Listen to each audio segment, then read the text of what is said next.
Hi guys, let's make a Filipino style spaghetti. Tamang-tama because mag-bare months na, so Christmas season na sa Pilipinas. So gamit natin dyan is fiesta spaghetti. Una, mag-hit tayo ng langis, mantika, and then we will fry first yung hotdog natin. After that, yung giniling natin, so ginamit ko dyan is yung giniling na nasa lata lang because mabilisan lang na spaghetti to. And then next, iset aside yung giniling, yung sibuyas naman, yung onion. Igisa natin siya. And then after that, sunod natin yung garlic. So kayo ba, ano bang nauuna pag nagigisa? Bawang ba or sibuyas? So ako, practice ko is sibuyas yung nauuna. Kasi mabilis masunog yung bawang for me. And then yan, nahalo na sila ng tatlo. After that is, I think yung rino na o yung liver spread natin. So, naglalagay kami ng liver spread sa spaghetti kasi dagdag flavor din siya. Yan. So, mix lang, halo-halo lang. Ano na yan, muntik na matapon yung ating sauce. So, next na natin dyan is yung sauce natin ng fiesta. Nga pala dyan, nag-iinit na rin ako dyan ng tubig para naman sa noodles or sa pasta natin. So, yan.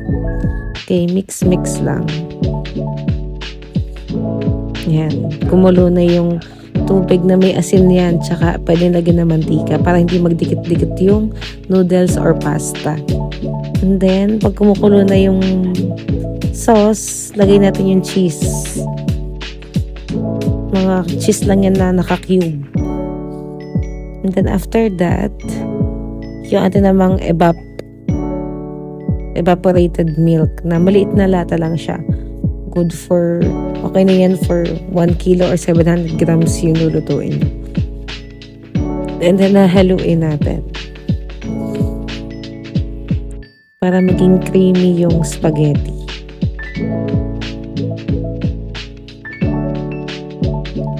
Ayan, sige. Mix lang si Inday. Tinoy yung magluto.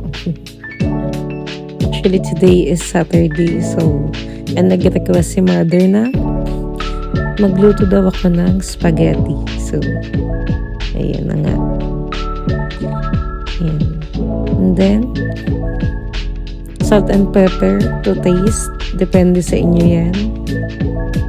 Konti lang na paminta or madaming asin, nasa sa inyo yan. And then, na-drain ko na dyan yung pasta. So, nilalagay ko na yun agad sa sauce para hindi magkaubusan ng sauce. So, mapagkakasya. Unlike pag nakaseparate yung sauce, ang dami niya titirang noodles. So, ayan. Sinasama ko na talaga siya. And then, hahaluin ko siya.